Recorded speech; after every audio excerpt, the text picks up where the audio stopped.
Let's take a look at some of our stories for this Friday, June 30th, 2017. The Iraq Army has apparently seized the ruins of the Mosul mosque from ISIS.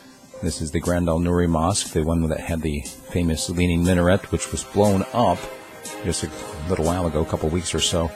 And both sides are blaming the other for the destruction of this landmark. However, it was seen as the birthplace of the caliphate, and with its destruction and now its seizure by the Iraqi army, they are claiming the destruction of the caliphate itself.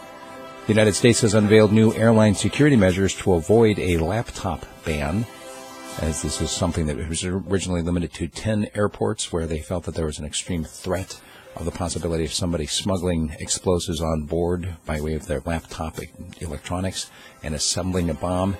Instead of keeping it to just those 10 airports, now they want to have increased security at all of them, which of course means what?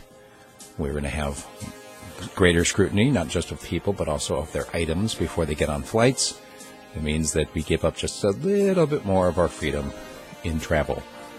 Cardinal Pell, who is the number 3rd ranking member of the Vatican, under investigation for sex offences in Australia, continues to deny them.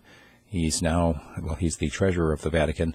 He's now going to be leaving the Vatican, apparently, to go to Australia to have his day in court. The Grenfell fire fraud, a man apparently claimed that he lost his family and tried to get money and housing out of the deal. They found some inconsistencies in his story, and now he's been arrested for fraud. I guess this kind of thing happens whenever there's a tragedy. People come forward and try to claim to be one of the victims in order to take advantage of the free stuff that's being offered. Speaking of free stuff, Northern Ireland women are now going to be getting abortions for free from the NHS. That's the national health system in Great Britain. They could previously travel from Ireland to Great Britain to get the abortions, but they had to pay for them. Now, in a move that's been seen as a compromise from the conservative side, they are offering these abortions for free. Why did they compromise? Well, because they were afraid they were going to lose. It's all about power and position, not about principle. Speaking of which, the Republican rush to prevent the health bill collapse after the vote has been postponed, and all they need to get is basically 50 votes to pass it, and they're having a hard time doing that because they crafted the bill in secret. They haven't had a single hearing on it, and they're trying to get support for it without it having the public scrutiny. At this point now, they're trying to put other kinds of pressure on the Republicans to get them to support the bill, again, without it having any public process yet.